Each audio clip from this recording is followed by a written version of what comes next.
Gulni barglarini yasashni boshlaymiz. Lokus simni oldindan tayyorlab olgan dumalaqga moslab kesiladi va men ko'rsatganimdaqangi o'rashni boshlaymiz. Chiroyli qilib dumalaqni katta kichkinaligiga qarab turib, bir marta, 2 marta xohishga qarab, kattaroq bo'lsa, tayyorlagan dumalaqlarning 3 martalab o'tkazib olishinglar mumkin. Sababi katta barglarni yasaganda, smalarga botirganda, smalar yirtilib ketadi. O'shani oldini olish uchun ham juda chiroyli bo'lgani uchun o'rtasidan shunaqa simlar qilib o'rab chiqiladi. Keyin buni smalarga botirganda yirtilmaydi, umuman juda chiroyli bo'lib chiqadi. Xohishingizga qarab turib, barglarni uchli yoki menga o'xshatib qirrali qilib olishingiz mumkin. Tayyor bo'lgandan so'ng smalarga botirib olamiz va tekshiramiz.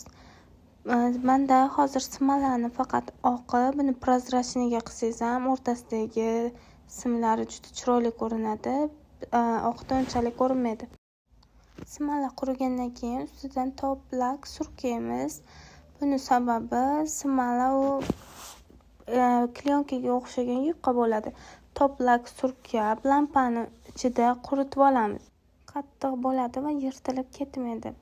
Idishga shlak va toplakni aralashtirib, keyin oldindan tayyorlab olgan barglarimizga chiroyli qilib surkab chiqamiz. Oddiy lakmas shlaklakni ishlatsangiz, ishingiz ancha sifatli chiqadi. Barglarga rang berib turganda shlaklakka doim toplakdan aralashtiring, chunki shlaklakni o'zi lampada ham sekin quriydi. Agar unga toplakdan ozgina qo'shib turib aralashtirsangiz, juda ham tez quriydi. Lampaga qo'yasiz, uni bargni yana chiroyli qilib surkab, hamma yog'iga tekizib qilguningizgacha o'sha qurib, chiroyli ideal holatda bo'lib chiqadi. Barglar quriguncha lokus simga xohlaganingizdaqangi ko'z, dur, tosh, xrustal xohlaganingizni o'tkazib, men 3 talik qilib o'rab chiqdim. Xohishingizga qarab 4 talik, 5 talik, 1 talik qilib bir xil razmerda bo'lishi kerak. 5 ta, 6 ta qilib o'rab olasiz. Gulni o'rtasiga qo'yib turib, hammasini bitta qilib jamlash uchun. Men 3 tadan toshlarni simga o'radim.